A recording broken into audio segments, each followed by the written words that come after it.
আসসালামু আলাইকুম ভিউয়ার্স, আপনারা সবাই কেমন আছেন? আশা করি সবাই ভালো আছেন। তো আজকে থাকছে ভুট্টার গুণাগুণ সম্পর্কে। আমাদের এখানে বিগত 3 দিন ধরে বৃষ্টি হচ্ছে। তো বৃষ্টি বাদলের দিনে আমরা আবাদি ফসল ভুট্টার জমিতে যাইতেছি।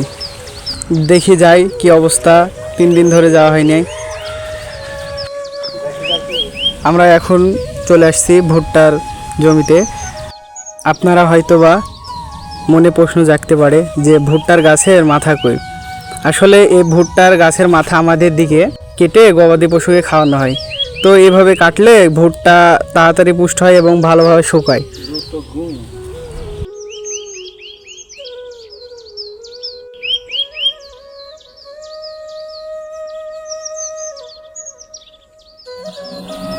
দেখতে পাচ্ছেন ভুট্টার গাছের আগা কাটার জন্য কেমন লাগছে, জমিটা অনেক সুন্দর লাগতেছে।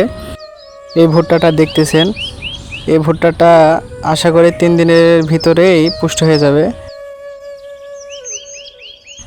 এই ভুট্টাটাও 3 দিনের ভিতর পুষ্ট হয়ে যাবে।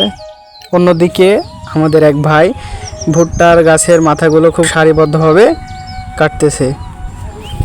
দেখতে পাচ্ছেন পায়ের নিচে কি অবস্থা। আগামীকাল রাতে আমাদের এখানে অনেক বৃষ্টি হয়েছে। তো বৃষ্টির কারণে আমাদের এখানে অনেক কষ্ট করে ভিডিও করতে হচ্ছে।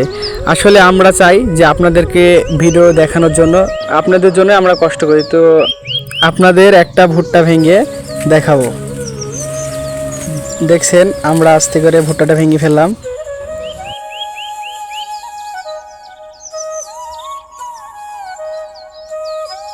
ভুট্টা ভাঙা হয়ে গেছে। আমরা এই ভুট্টাটাকে খোসা ছিলব। আপনারা দেখতে পাচ্ছেন, হয়তো বা বলতে পারেন কেউ যে এই ভুট্টার নাম কি। এই ভুট্টার নাম হলো লাল তীর। অনেক সুন্দর কালার হয় এবং ফলনও ভালো হয়।